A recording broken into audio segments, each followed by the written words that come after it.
Congress party ध्यान ही नहीं दे रही है। कांग्रेस पार्टी का पूरा ध्यान जो है वो इन विधानसभा के चुनावों पर लगा हुआ है। तो ये हम भी कांग्रेस पार्टी को बढ़ाना चाहते हैं, लेकिन अभी तो देश में बस चुनाव ही चल रहा है। सुनिएगा जरा क्या कह रहे हैं नीतीश कुमार।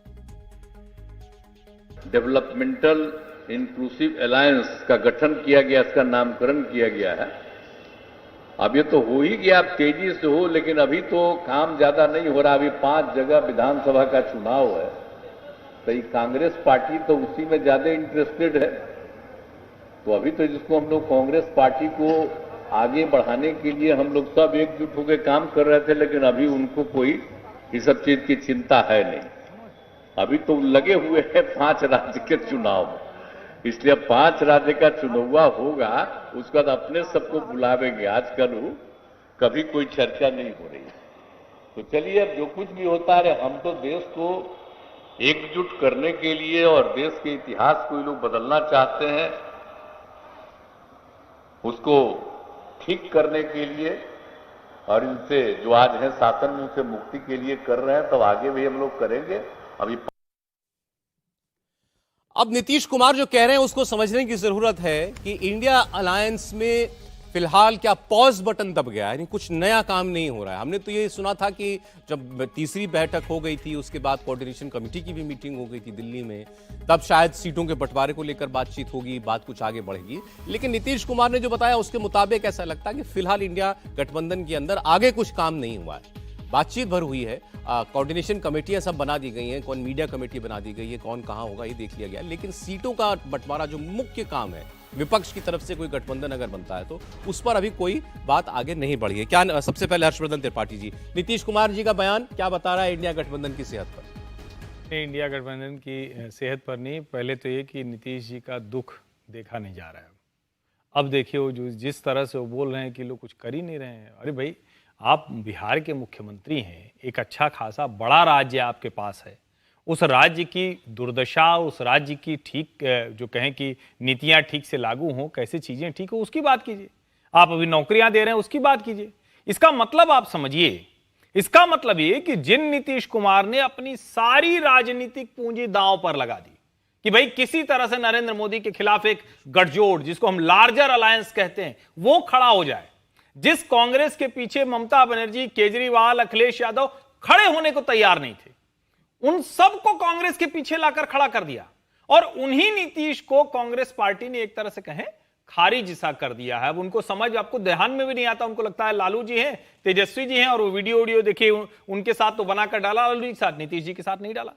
मुझे लगता है ये इस गठजोड़ का सबसे बड़ा संकट है कि जो अच्छे मन से सचमुच गया था कि हम ये एक लड़ाई लड़ेंगे, उसको इन्होंने धीरे धीरे दरकिनार कर दिया। अब उसमें कौन बचा है जिसको एकदम से अपना अपना वाला हिस्सा तय करके रखना है? अरविंद जी हैं, अखिलेश जी हैं, ममता जी हैं, शरद पवार जी हैं। अब इन सब के ऊपर आरोप है। एक नीतीश जी थे जिनके ऊपर न परिवारवाद का आरोप है, न भ्रष्टाचार का आरोप है, जिनके खिलाफ न तो सीबीआई की कोई जांच चल रही है, न ईडी की कोई जांच चल रही।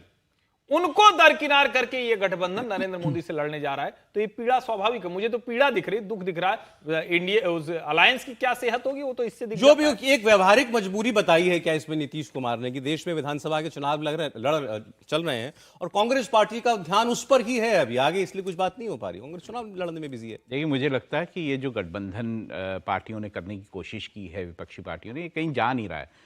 अब एक तरफ जो है वो नीतीश जो हैं वो कंपैरिजन कर देते हैं आरजेडी सरकार का कि उस समय कितनी हालत ख़राब थी बिजली की और आज मैंने कितनी अच्छी कर दी है, उनके साथ मिलके आपको चुनाव लड़ना है। तो ऐसे में तो बहुत बुरी हालत है कि आप आपस में ही लड़ेंगे अगर, तो आप क्या किस तरह का गठबंधन तैयार कर रहे हैं। उधर अगर समाजवादी पार्टी जो है वो कांग्रेस को जो है टिकटों के बंटवारे को लेकर कह देती है, तो मुझे नहीं लगता कि ये गठबंधन कहीं जा रहा है। और नीतीश जी की जो पीड़ा है, या जैसा मेरे सहयोगी ने कहा कि वो बड़ी मुश्किल है, क्योंकि वो कोशिश कर रहे हैं एक गठबंधन बन जाए, बाकी सब कोशिश करेंगे गठबंधन ना बने।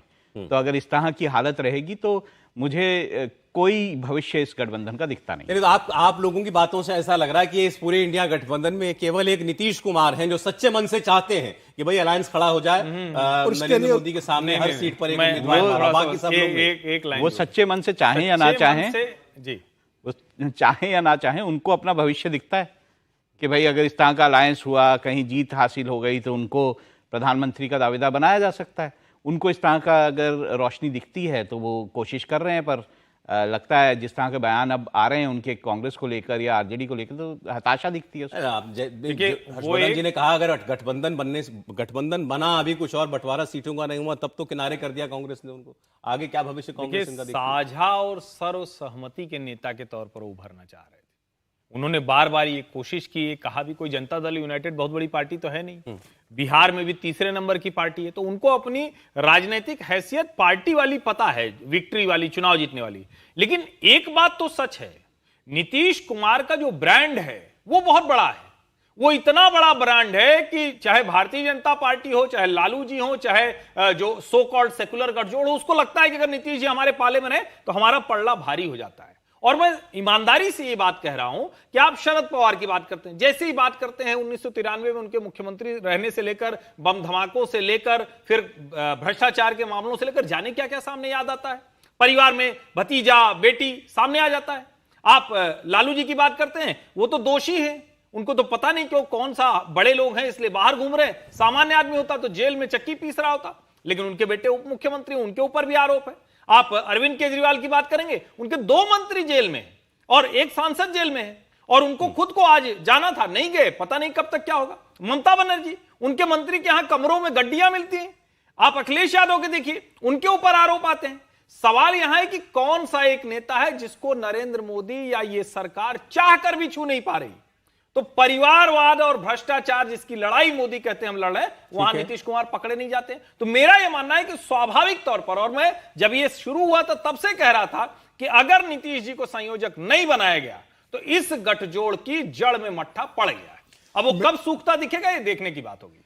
मेरा यही कहना, इस हर्षवर्धन जो बात का उसमें यही बात जोड़ना चाहता हूं कि जो हासिल करने के लिए नीतीश कुमार ने अपनी पूरी राजनीतिक पूंजी लगा दी। उन्होंने भारतीय जनता पार्टी से गठबंधन तोड़ा, ये सोच के कि हम इंडिया गठबंधन बनेगा तो मैं संयोजक बनूंगा या प्रधानमंत्री के सामने प्रधानमंत्री पद का उम्मीदवार बन सकता हूं, एक बड़ा नेता बन सकता हूं दिल्ली में जाने के लिए। मुझे ऐसा लग रहा है कि जो नीतीश कुमार की सोच थी अब उनके हाथ में वह नहीं है। न वह संयोजक बन पा रहे, न उन्हें जो लग रहा था कि उन्हें सम्मान मिलेगा इसके अंदर, उन्हें एक नेता के रूप में स्वीकार किया जाए संयोजक के रूप में, वह भी नहीं हो पा रहा है। और आप देखिए नीतीश कुमार की पार्टी ने भी मध्य प्रदेश में अपने मुंह उतार दिए, जो वहां की लड़ाई में 3 में न 13 में है, उन्होंने भी वहां अपने उम्मीदवार उतार दिए। तो मुझे लग रहा है कि इस गठबंधन का जो 24-23 जून को उनकी पहली बैठक पटना में हुई थी, आज 4 महीने हो चुके। उसके बाद पटना की बैठक, बेंगलोर की बैठक, मुंबई की बैठक के बाद 14 सदस्य जो समिति उन्होंने बैठाई थी, इसकी कोई बैठक नहीं हो रही है, सीटों का डिस्ट्रीब्यूशन नहीं हो रहा, कोई सचिवालय नहीं बन रहा है, आपस में कोऑर्डिनेशन नहीं है। और अखिलेश यादव कांग्रेस को कहते हैं कि अपने चिरकुट नेताओं से हमें बात मत कराओ। मुझे लग रहा है अब देश की जनता और लोगों को समझ में आ रहा है कि यह गठबंधन जिस पर्पज से राजनीतिक स्वार्थ के लिए बना था, यह 2024 के पहले धराशायी होगा और इंडिया नाम का गठबंधन समा जाएगा। 2024 में इसका अस्तित्व नहीं रहेगा लोकसभा चुनाव के पहले। देखिए, एक तरफ तो जो कानूनी कार्रवाइयां चल रही हैं एजेंसियों की, उसका एक दबाव है इस गठबंधन के ऊपर, और ये जो अंदर जो निहित इसके अपने दबाव है, अंतर विरोध है कांग्रेस के इस गठबंधन के, वो दिख रहे हैं। आपने अभी मध्य प्रदेश के चुनाव के हवाले से देखा अखिलेश यादव और कांग्रेस पार्टी के बीच जो कुछ हुआ। दूसरी ओर पंजाब में देखिए, आम आदमी पार्टी के पास जहां ताकत है वो क्या कैसे उसका इस्तेमाल कर रही है। लगातार कांग्रेस पार्टी के नेताओं के ऊपर कार्रवाई, एक और विधायक है उनके ऊपर फिर रेड वहां पर एजेंसी की हो गई है, पुलिस की हो गई है। अभी यूपी में बड़ा इंटरेस्टिंग मामला चल रहा है। अभी अखिलेश यादव की पार्टी और कांग्रेस पार्टी के बीच ये जो वाक युद्ध था, ये भी थमा नहीं है। चिरकुट नेता बताया था जो यूपी के प्रदेश अध्यक्ष कांग्रेस पार्टी के अजय राय, उनको अखिलेश यादव ने। लेकिन उसके बाद और राजीव राय, देखिए एक और सीनियर लीडर हैं, बड़े लीडर हैं समाजवादी पार्टी के, उन्होंने कहा कि जो लोग हमारी मध्य प्रदेश में हैसियत बता रहे हैं, अजय राय ने कहा था ना कि मध्य प्रदेश में कांग्रेस अखिलेश यादव की पार्टी की हैसियत नहीं है। राजीव राय ने यह कहा है कि जो हमारी मध्य प्रदेश में हैसियत बता रहे हैं वो ये बताएं कि बगैर हमारी मदद के कभी आज तक अमेठी और रायबरेली भी जीते हैं। अब चुभने वाली बात है लेकिन है सच। हमेशा अमेठी रायबरेली में मुलायम सिंह यादव जी के जमाने से समाजवादी पार्टी ने उम्मीदवार नहीं दिया, और यही बात जो है अजय राय बता रहे हैं कि हम थे तो गांधी परिवार भी जीतता रहा, हम ना होते तो बताइए चुनाव कभी जीते हैं आज तक। राजीव राय कह रहे हैं। राजीव राय जी, देखिए एक बात समझिए, कांग्रेस पार्टी अभी जो कर रही है, मध्य प्रदेश वाला मसला अलग है, लेकिन उत्तर प्रदेश की मैं बात करता हूं, अजय राय तो ठीक कर रहे हैं। वो कांग्रेस के प्रदेश अध्यक्ष हैं, वो किसी अलायंस के या समाजवादी पार्टी के थोड़ी ना प्रदेश अध्यक्ष हैं। उनको क्या करना चाहिए? उनको यही करना चाहिए कि विपक्ष का जो स्पेस है पहले उसमें अपनी भूमिका अच्छी कर लें, पक्की वाली, फिर सत्ता की तरफ बढ़े। अब कांग्रेस पार्टी बरसों से, करीब करीब 2-2.5 दशक से विपक्ष में ही अपनी भूमिका नहीं तय कर पा रही। उसको पता ही नहीं कि किससे लड़ना है, क्या बोलना है। वो इसी पर खुश हो जाते हैं, चलो ठीक है मुलायम सिंह यादव जी ने कह दिया तो अमेठी और रायबरेली पक्की हो गई। अगर आप ऐसे सोचते हैं तो क्या होता है, आपके हाथ से वो भी चला जाता है। और वो 2019 में देखने को मिला जब अमेठी हार गए। समाजवादी पार्टी को यह लग रहा है कि अगर कांग्रेस पार्टी एक बार जिंदा हो गई, अगर कांग्रेस पार्टी एक बार तय करके आ गई, और जिस तरह का एक पॉलिटिकल नैरेटिव पूरे देश में बन रहा है, परसेप्शन बन रहा है कि मुसलमानों की पहली पार्टी, अकलियत की फर्स्ट प्रेफरेंस वो कांग्रेस पार्टी है, अगर वो तय हो गया तो 2024 के बाद 2027 भी तो आना है ना। उसको पता है कि हमारी राजनीति पर यह खतरा है। तो ये जो अभी द्वंद्व चल रहा है, ये दरअसल राज्य में दूसरे किसी को न पनपने देने की समाजवादी पार्टी की इच्छा और कांग्रेस के नेता की कि हमको भी तो थोड़ा मिलना चाहिए भाई, हम कब तक ऐसे बैठे रहेंगे अब दूसरों की कृपा। मैं नहीं जानता कि इसको कितना गंभीरता से लेना चाहिए, लेकिन आज आपने ये भी देखा होगा सोशल मीडिया पर खासतौर पर ये बड़ा उड़ रहा है कि समाजवादी पार्टी के नेता ने कहा हम 65 सीटों पर यूपी में चुनाव लड़ेंगे। आंकड़ा कहां से आया है, कौन नेता है, किसने बयान दिया है, नहीं कह सकते, लेकिन चल रहा है समाजवादी पार्टी के हवाले से कि 65 सीट हमारी 80 में से। देखिए, बड़ी सीधी सी बात है। अगर पिछले चुनावों को आप देखेंगे तो हमें साफ दिखता है कि जो दो बड़ी पार्टीज जो हैं या जो दो फोर्सेस यूपी में दिखाई देती हैं, वो दिखाई देती है बीजेपी और समाजवादी पार्टी।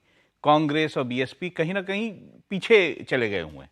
तो ना तो आधार बचा है, ना ही जनता के बीच विश्वास बचा है। तो ऐसे में अगर समाजवादी पार्टी ये कहती है कि हम इतनी सीटों पे चुनाव लड़ेंगे, तो मुझे लगता है वहाँ अगले चुनावों में, जब भी यूपी में चुनाव होंगे, तो अगले चुनावों में जो मेन टक्कर है वो समाजवादी पार्टी और बीजेपी की ही होगी। इन सब कांग्रेस, मुझे नहीं लगता कि वो अपना कोई आधार अचानक उत्तर प्रदेश में बड़ा कर लेगी या अपना कद बड़ा कर लेगी, ऐसा मुझे दिखाई नहीं देता। नहीं, लेकिन राहुल जी, मुझे लगता है कि ये एक बात, ऐसे तो फिर कोई भी पार्टी जो कमजोर हो गई वो कभी कोशिश ही ना करे। कांग्रेस का संकट यही है ना कि पिछले 2-2.5 दशक में वो कोशिश ही नहीं कर पा रही। 2003 में मुझे याद है, पहले वो बसपा के साथ गठजोड़ करती है, फिर कहती चलो अच्छा कुछ नहीं सपा के साथ कर ले। अगर दूसरे के भरोसे ही चलते रहेंगे तो एक राष्ट्रीय पार्टी का जो हश्र हो रहा है वो और नीचे जाएगा। फिर बचा ही क्या है, और कुछ भी एक सांसद वो ये कह रहे हैं आप अगर गठबंधन में लड़ेंगे तो अपनी ताकत के बराबर ही पाएंगे ना, जो भी कुछ पाएंगे। लेकिन अगर ताकत आपको लड़ना, लड़ लीजिए 80 के 80 लड़ लीजिए, कौन रोक रहा है? स्थिति बढ़ाएंगे नहीं तो फिर मांगेंगे कैसे? अगर स्थिति यहां पे चली जाएगी तो अमेठी रायबरेली तो फिर बिल्कुल ही गौन हो जाएगा। मतलब आपके जो मेन नेता है वो ही नहीं जीत पाएंगे यूपी। तो ये तो और खतरनाक हो जाएगा ना। अगर कांग्रेस पूरी तरह से सपा की कृपा पर राजनीति कर रही है, तब तो फिर उसको उत्तर प्रदेश में अपना रजिस्ट्रेशन ही वापस ले लेना चाहिए। भाई आप अपने को बड़ा करने की कोशिश नहीं करेंगे तो मांगेंगे कैसे? मांगता कैसे? आदमी कहता है भाई मेरी इतनी ताकत है। अब कांग्रेस पार्टी की ताकत बता दी ना, राजीव राय ने ताकत बता दी ना। चाहने से तो बड़ा कि हम ना हो तो आप अपने गांधी परिवार को भी ना जिता पाए। वैसे भी चाहने से कोई बड़ा नहीं हो जाता। यही कह रहा हूं, तो उसका जवाब तो देना होगा ना। कांग्रेस को अगर राष्ट्रीय पार्टी है तो उसको खड़े होकर जवाब देना पड़ेगा। नहीं हम अपने से जीत के दिखाएंगे, अच्छा तुम प्रत्याशी खड़ा करके ही देख लो। नहीं, केवल बोलने से बड़ा नहीं हो जाता ना कोई। मुझे लग रहा है कि कोशिश तो करनी पड़ेगी, ग्राउंड पे कोशिश दिखाई नहीं देती। मुझे लग रहा है कर्नाटका में कांग्रेस ने यह बात प्रूव की थी, बिना जेडीएस के लड़ी वो, और उसने अपने आप की सरकार बना के जेडीएस को बताया कि बिना आपके भी हम सरकार बना सकते हैं। मुझे ऐसा लग रहा है कि कांग्रेस को अपने पैरों पे खड़े होने के लिए उत्तर प्रदेश हो, पश्चिम बंगाल हो, बिहार हो और साउथ के जो राज्य जहां पर वो दूसरे दलों के भरोसे निर्भर करती है, उससे अपने आप को मजबूत करना होगा। वो खुद के दम पर लड़ेगी, तभी 2024 में बाकी विपक्षी पार्टियां कांग्रेस का नेतृत्व स्वीकार करेगी। लेकिन जिस स्थिति में कांग्रेस अभी उत्तर प्रदेश के अंदर है, पश्चिम बंगाल में है, वहां ना ममता बनर्जी ने हाथ रखने देगी, ना अखिलेश यादव स्पेस देंगे, ना बिहार में नीतीश लालू उनको रखने देने वाले हैं। तो कांग्रेस सबसे बड़ी समस्या यह है कि उत्तर भारत के जो 4-6 राज्य है जहां पर वो बीजेपी से लड़ती है, वहां उसे क्षेत्रीय दल समर्थन नहीं करेंगे। लेकिन जहां क्षेत्रीय दल मजबूत है वह कांग्रेस को वहां स्पेस नहीं दे रहे हैं। तो कांग्रेस की बड़ी समस्या है कि बीजेपी से लड़ने की स्थिति नहीं है और क्षेत्रीय दल हाथ नहीं रखने दे रहे हैं। घूम के आइए जरा फिर से नीतीश कुमार के बयान पर, जहां से हमने आज की ये कहानी शुरू की थी कि राज्यों में 5 राज्यों में विधानसभा के चुनाव चल रहे हैं, अभी इंडिया गठबंधन में कुछ नहीं हो रहा है। क्या कांग्रेस पार्टी भी देखना चाहती है कि ये 5 राज्यों के नतीजे बताएं हमें कि हमारी ताकत कितनी बनती है? ये राज्य मान लीजिए स्कोर कार्ड 3-0, 4-0 हो जाता है, कांग्रेस तो कहती है 5-0 होगा। कांग्रेस जितने राज्य जीतेगी उसकी ताकत में इजाफा होगा, बार्गेनिंग पावर में इजाफा होगा, और फिर वो अपना शेयर ऑफ फ्लैश जो है वो मांग सकती है और पार्टियों से। देखिए, होता ये है कि जब आपकी पार्टी लगातार चुनाव हार रही होती है, आपके लोग जो हैं वो सत्ता से बाहर हो रहे होते हैं, तो जो काडर होता है वो कहीं ना कहीं जो है वो डिसहार्टन हो जाता है, उसका जो पूरा इच्छा होती है वो चली गई होती है।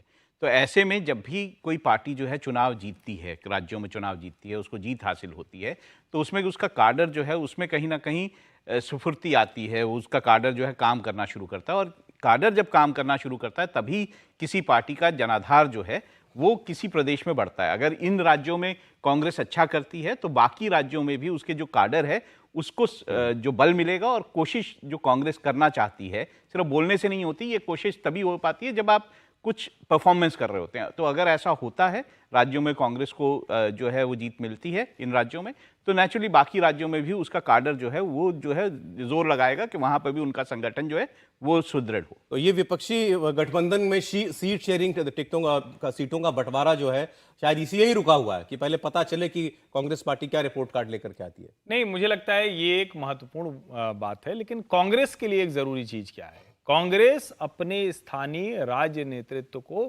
कतई सम्मान नहीं देती।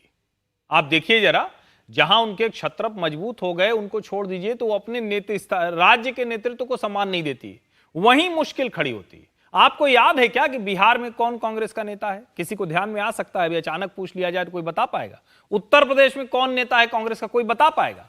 जब आप कहते हैं कि नहीं हम तो समझौता कर ले रहे हैं, और जब अखिलेश यादव कहते हैं कि अरे चिरकुट नेताओं से बयान मत दिलाइए, हम तो सीधे बात कर लिए हैं, ये जो सीधे बात कर लिए हैं, तो असली लड़ाई तो लड़नी है वहां अजय राय को, असली लड़ाई लड़नी है वहां के जो कांग्रेस के नेता हैं। मुझे लगता है कांग्रेस को यह ठीक करना पड़ेगा, और निश्चित तौर पर 5 राज्यों के चुनाव में अगर भारतीय जनता पार्टी के सामने कांग्रेस खड़ी होगी तो वो कहेगी कि देखो भैया, लड़ाई हम लड़ रहे हैं, नेशनल पार्टी हम हैं। और उसमें विशेष करके तेलंगाना में अगर कोई चमत्कार कांग्रेस पार्टी कर पाई, हालांकि मेरा यह अभी भी मानना है कि केसीआर वहां चुनाव जीत रहे हैं, कांग्रेस नंबर 2 पर है, भाजपा नंबर 3 पर है, लेकिन अगर कांग्रेस पार्टी वहां चमत्कार कर पाई तो यकीन मानिए जो पॉलिटिकल डायनेमिक्स है वो पूरी तरह से बदल जाएगा, कांग्रेस का बहुत अपर हैंड हो जाएगा, और देश भर में जिन सेकुलर वोटों की बात करते हैं उसमें वो फर्स्ट प्रायोरिटी पर खुद को साबित करके दिखा देगी। चलिए, फिर से हमको अच्छा मौका मिल गया कि जो खास तौर पर तेलंगाना और राजस्थान, छत्तीसगढ़ और मध्य प्रदेश के चुनाव है, इसको लेकर हमारे मेहमानों की करंट राय जो है वो जानी जाए।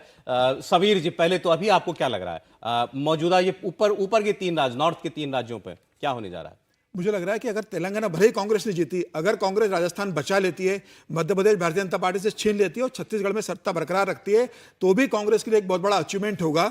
बड़ा मैसेज आएगा कि उत्तर भारत में जहां भारतीय जनता पार्टी अपराज्य है, जिसे कोई चुनौती नहीं जा सकती, वहां कांग्रेस ने अपनी सत्ता बरकरार रखी और कांग्रेस से भारतीय जनता पार्टी सत्ता भी छीनी है। मुझे लग रहा है इन 3 राज्यों की जीत भी कांग्रेस को एक बहुत बड़ा ताकत देगी, और इंडिया गठबंधन में निश्चित रूप से वह बड़ी भागीदारी की भूमिका आएगी, और निश्चित रूप से कांग्रेस का कैडर इन 3 राज्यों की ये तो आपने कहा जीती, तो मैं पूछ रहा हूं जीतेगी क्या? मुझे लग रहा है कि राजस्थान तो बहुत मुश्किल है कांग्रेस के लिए। राजस्थान भारतीय जनता पार्टी जीतने जा रही है, मध्य प्रदेश में भी भारतीय जनता पार्टी सरकार बना लेगी। सिर्फ छत्तीसगढ़ ऐसा राज्य मुझे नजर आ रहा है कि जहां पर अभी कांग्रेस सरकार एमपी राजस्थान को लेकर बीजेपी के लिए आप कॉन्फिडेंट है? बिल्कुल, राजस्थान तो 100% 2/3 बहुमत से बनाने जा रही है, राजस्थान के लिए तो कोई सवाल ही नहीं है। मध्य प्रदेश में भी भारतीय जनता पार्टी लास्ट में सरकार बना लेगी, ऐसा लगता है। ठीक, राहुल जी, अभी का आपका जो भी फीडबैक आ रहा हो, अखबार जो बता रहे हैं, क्या आप क्या सुन रहे हैं, क्या पढ़ रहे हैं? देखिए, ये चुनावों में ये कहना कि कौन सी पार्टी जीत जाएगी ना, अभी के हिसाब से बाद में आप ही हमारी तरफ ऐसे उंगली करेंगे, कहेंगे आपने कहा था कि फलानी पार्टी जो है वो इस राज्य में जीत जाएगी। देखिए, मुद्दे जो हैं वो समझ आते हैं कि ये मुद्दे हैं, पार्टी में ये दिक्कत आ रही है इस चुनावों में, इस राज्य में। ये कहना कि जीत जाएगी तो वो ये कहना हो जाएगा जनता जो है ऐसे वोट कर देगी। आप में से कोई जोशी मुझे लगता है कि हमें चुनाव में कौन, अभी आपको ऐसा लग रहा है किसका कैंपेन, मुझे लगता है कि हमें जनता पर विश्वास करना चाहिए। वो पार्टी जीतेगी जिसने काम किया है और जिसको जनता मानती है कि वो उसके लिए काम कर सकती है। बिल्कुल पत्ते नहीं खोल रहे हैं, बहुत कोशिश कर ली मैंने। हर्षवर्धन जी। नहीं, ठीक है। देखिए, सीजन जर्नलिस्ट होने के नाते राहुल जी की बात ठीक है, और हम लोग तो ये कहते ही हैं कि हम में से कोई भविष्यवक्ता नहीं है, ज्योतिषी नहीं है, लेकिन हम जो ये दिन भर काम कर रहे हैं वो कर क्या रहे हैं? यही तो करते हैं ना, बताते हैं। हमारे मन में जो आता है, हम थोड़ा ज्यादा पढ़ते लिखते हैं, थोड़ा ज्यादा जानते हैं, अधिक लोगों से चर्चा करते हैं, तो हवा का रुख तो हमें बताना पड़ेगा। आप लोग भी तो यही एक्सपेक्ट कर रहे हैं ना कहानी कुर्सी की में। ये एक्सपेक्टेशन हम पूरी जरूर करेंगे। तेलंगाना में मेरे लिहाज से आज भी केसीआर के सामने कोई नहीं है। भारतीय जनता पार्टी का टेम्पो लूज हुआ है, जो स्टीम कहते हैं ना, थोड़ी सी कम हो गई, निकल गई है। कांग्रेस नंबर 2 पर जा रही। छत्तीसगढ़ में भारतीय जनता पार्टी भले कोशिश करती दिख रही है, लेकिन लड़ाई में देर हो गई है। भूपेश बघेल परसेप्शन में और हेडलाइन मैनेजमेंट में बहुत आगे हैं। मुझे लगता है कि उसका लाभ मिलेगा कि भाजपा कवर भी करेगी तो शायद जीत भूपेश बघेल की ही होगी। राजस्थान और मध्य प्रदेश दोनों में मुझे कोई कंफ्यूजन नहीं दिखता है, भारतीय जनता पार्टी आसानी से चुनाव जीत जाए। एक मैं इसके लिए जोड़ना चाहता हूं तेलंगाना के लिए कि चंद्रबाबू नायडू की पार्टी वहां चुनाव नहीं लड़ने जा रही है। उसने मना कर दिया वो चुनाव नहीं लड़ेंगे। पिछले चुनाव में 8% वोट मिले थे चंद्रबाबू नायडू को। तो अभी एक दिलचस्प होगा कि चंद्रबाबू नायडू को 8% वोट बैंक गया था, वो कहां शिफ्ट होता है। अच्छा, चलिए एक बार फिर हम जरा दिल्ली की खबर पर लौटते हैं। हमारे साथ इस वक्त जुड़ चुकी हैं दिल्ली की कैबिनेट मिनिस्टर आतिशी जी। आतिशी, बहुत स्वागत है आपका हमारे चैनल पर, इंडिया टीवी पर। देखिए, आज अरविंद केजरीवाल जी ने कहा कि ईडी की पूछताछ के लिए वो नहीं जाएंगे, नहीं गए वो, और उन्होंने ये कहा कि ये जो गैर कानूनी समन है इसको वापस ले ईडी। बीजेपी कह रही है कि यही डर जो है ये बता रहा है कि दिल में चोर है। क्यों नहीं गए पूछताछ के लिए ईडी के सामने, अगर कुछ गलत नहीं किया अरविंद केजरीवाल ने तो? देखिए, ये जो तथाकथित एक्साइज पॉलिसी घोटाले की जांच है, अब ये पिछले 1.5 साल से चल रही है। ईडी ने सैकड़ों अफसर लगा दिए, सीबीआई ने सैकड़ों अफसर लगा दिए, 1000 से ज्यादा जगह रेड हो गई, लेकिन इतने समय में अभी तक कोई भी सबूत ना ईडी ना सीबीआई देश के सामने रख पाई है। तो अब सवाल ये उठता है कि अगर सबूत नहीं है तो ये केस बार बार आगे क्यों बढ़ाया जा रहा है? क्यों अलग अलग लोगों को समन किया जा रहा है, जब अभी तक कोई भी मनी ट्रेल का सबूत ईडी और सीबीआई सामने नहीं रख सकी है? नंबर 1। तो जिस दिन ये समन आया है, उस पूरे दिन में, उससे पहले भारतीय जनता पार्टी के नेता बार बार ये कह रहे थे कि अब अगला नंबर अरविंद केजरीवाल का है, अब अगला नंबर अरविंद केजरीवाल का है, अब अरविंद केजरीवाल जेल जाएंगे। ऐसा कैसे है कि ईडी के समन इशू करने से पहले ही भारतीय जनता पार्टी के नेताओं को पता? इसलिए यह बहुत बड़ा सवाल है कि किस तरह से सीबीआई और ईडी का प्रयोग किया जा रहा है सारे विपक्ष के नेताओं को टारगेट करने के लिए और विपक्ष के नेताओं को जेल में डालने के लिए। ये किसी केस से रिलेटेड, किसी करप्शन से रिलेटेड समन्स, छापे और अरेस्ट नहीं है। ये सिर्फ 2024 के आने वाले चुनावों से जुड़े हुए छापे हैं। जिन जिन राज्यों में भारतीय जनता पार्टी लोकसभा की सीटें हारने वाली है, उन राज्यों में विपक्ष के नेताओं पर ईडी और सीबीआई को छोड़ दिया। नहीं, क्या आप ये कहना चाहती हैं कि आज अगर अरविंद केजरीवाल पूछताछ के लिए ईडी के सामने जाते तो उनको अरेस्ट करती ही ईडी? आपका भी स्टेटमेंट आया था कि आज अरविंद केजरीवाल को गिरफ्तार करने की तैयारी है। मेरा स्टेटमेंट क्या आया था? भारतीय जनता पार्टी के सारे नेताओं का स्टेटमेंट आया था। समन आने से पहले, ईडी के समन भेजने से पहले मनोज तिवारी ने ये स्टेटमेंट दिया, अनुराग ठाकुर जी ने ये स्टेटमेंट दिया, प्रवेश सायर सिंह वर्मा ने ये स्टेटमेंट दिया। उनको कैसे पता चला कि सीबीआई या ईडी कोई समन भेजने वाली है? ऐसा कैसे हो गया कि एजेंसी की वो चिट्ठी भेजने से पहले भारतीय जनता पार्टी के नेताओं को पता है? इसलिए पता है क्योंकि आज ईडी और सीबीआई का प्रयोग सिर्फ और सिर्फ उन नेताओं के खिलाफ किया जा रहा है, उन पार्टियों के खिलाफ किया जा रहा है जिन राज्यों में बीजेपी चुनाव नहीं जीतती है। जी। आप देखिए, अरविंद केजरीवाल पे केस चल रहे हैं, तेजस्वी यादव को किसी दिन अरेस्ट कर सकते हैं, टीएमसी के नेताओं पे केस चल रहे हैं, शिवसेना के नेताओं पे केस चल रहे हैं। जो अरविंद केजरीवाल की तरह और पार्टियां भारतीय जनता पार्टी को अपने राज्यों में हराती हैं, उन सब राज्यों की पार्टियों के नेताओं पर केस चल रहे हैं। नहीं, आप एक पॉलिटिकल पार्टी के तौर पर ये कह सकते हैं कि ये सारे समझ जो है वो पॉलिटिकली मोटिवेटेड है, लेकिन ईडी के पास तो कानून की ताकत है ना। आज एक समन में आप नहीं गए, आप दूसरे में नहीं जाएंगे, तीसरे में नहीं जाएंगे, उसके बाद तो जाना पड़ेगा, नहीं तो एजेंसी वारंट लेकर के आ जाएगी। देखिए, बिल्कुल ईडी और सीबीआई की ताकत के पास ताकत है, और उस ईडी और सीबीआई की ताकत को भारतीय जनता पार्टी मिसयूज कर रही है। क्या आप मुझे बताना चाहते हैं कि इस देश में जो सारा भ्रष्टाचार है उसे विपक्ष के दलों ने किया है क्या? क्या सिर्फ आम आदमी पार्टी, टीएमसी, आरजेडी, डीएमके, इन्हीं पार्टियों को के हिसाब से, आपके हिसाब से उन्होंने भ्रष्टाचार किया है? भारतीय जनता पार्टी का हर नेता, हर विधायक, हर एमपी, हर मंत्री दूध से धुला है। और वो जो सारे लोग जो अपनी पार्टियां, कांग्रेस, टीएमसी वगैरह छोड़ के भारतीय जनता पार्टी में गए हैं, उनके केस कैसे खत्म हो जाते? शुभेंदु अधिकारी की ईडी के केस का क्या हुआ? हेमंत बिस्व शर्मा के ईडी के केस का क्या हुआ, सीबीआई के केस का क्या हुआ। तो ये बिल्कुल साफ है, ये विपक्ष के नेताओं को डराने की, धमकाने की कोशिश है। अगर आम आदमी पार्टी के नेता भारतीय जनता पार्टी में चले जाएं तो आज सारे ईडी और सीबीआई के केस खत्म हो जाएंगे। अगर आरजेडी के नेता आज भारतीय जनता पार्टी में चले जाएं तो सारे ईडी और सीबीआई के केस खत्म हो जाएंगे। तो ये सिर्फ और सिर्फ भारतीय जनता पार्टी का राजनीतिक षड्यंत्र है जिसमें वो ईडी और सीबीआई को यूज कर रही है। आतिशी जी, आप देखिए, फिर इसको आप एक लार्जर विपक्ष के खिलाफ केंद्र की एजेंसियों के इस्तेमाल का आप मामला बता रही हैं। अगर दिल्ली के मामले की बात करें, जो ये शराब घोटाला है, अरविंद केजरीवाल को आज बुलाया गया, नहीं गए वो। आपने कहा कि कहां है सबूत, कोई मामला नहीं है। तो बीजेपी ने अभी बता रही है कि मनीष सिसोदिया को हाल ही में बेल रिजेक्ट की है सुप्रीम कोर्ट ने, और कहा कि 338 करोड़ रुपया दिखाई दे रहा है कि मूव हुआ है, बेल नहीं दी गई। आप सुप्रीम कोर्ट का ऑर्डर पढ़ लीजिए। जो सारे चार्जेस ईडी ने रखे, पहले उन्होंने कहा जी 2 करोड़ की रिश्वत ली, सुप्रीम कोर्ट ने उसको खारिज कर दिया। उन्होंने फिर कहा 45 करोड़ की रिश्वत ली, सुप्रीम कोर्ट ने उसको खारिज कर दिया। फिर कहा 100 करोड़ की रिश्वत ली, सुप्रीम कोर्ट ने उसको खारिज कर दिया। जो ये 338 करोड़ की बात हो रही है, सुप्रीम कोर्ट ने कहीं नहीं कहा है कि ये पैसा आम आदमी पार्टी को गया है या ये पैसा मनीष सिसोदिया को गया है। सुप्रीम कोर्ट ने सिर्फ ये कहा है कि 338 करोड़ का मुनाफा लिकर के बिजनेसमैन को हुआ। उसमें कहीं सबूत नहीं है कि कोई भ्रष्टाचार हुआ, कोई किकबैक हुआ, कोई मनी लॉन्ड्रिंग हुई, कोई पैसा मनीष सिसोदिया के पास आया, कोई पैसा अरविंद केजरीवाल के पास आया।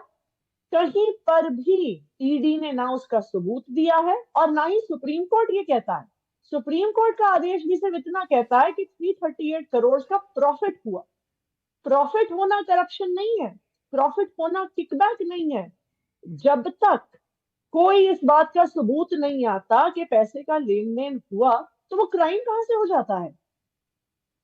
ये आतिशी जी, मेरा आखिरी सवाल है आपसे। अब आप, क्योंकि दिल्ली की जनता ये जानना चाहती है आगे क्या होगा इस पूरे मामले में, ईडी अब दूसरा नोटिस भेजेगी। क्या आपने तय किया है, मुख्यमंत्री अरविंद केजरीवाल ने तय किया है कि वो सपोर्ट करेंगे इस जांच में?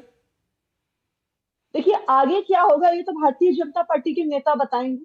आपको तो पता है, सबने देखा था, पूरे देश ने देखा था कि मीनाक्षी लेखी ने तो संसद के पटल पर ही विपक्ष के किसी नेता ने जब उनको इंटरप्ट किया तो वहीं पर धमका दिया था कि ईडी अब आपके घर आएगी।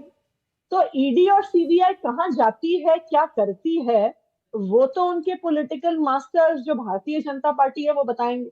भारतीय जनता पार्टी कहेगी समन भेजो तो ईडी समन भेजेगी। भारतीय जनता पार्टी कहेगी अरविंद केजरीवाल को अरेस्ट करो तो ईडी अरेस्ट करेगी। भारतीय जनता पार्टी कहेगी ममता बनर्जी को अरेस्ट करो तो ईडी उनको भी अरेस्ट करेगी। भारतीय जनता पार्टी कहेगी तेजस्वी यादव को अरेस्ट करो तो ईडी उनको भी अरेस्ट करेगी। तो ये सवाल तो आपको भारतीय जनता पार्टी से पूछना होगा कि ईडी और सीबीआई आगे क्या करने वाली है।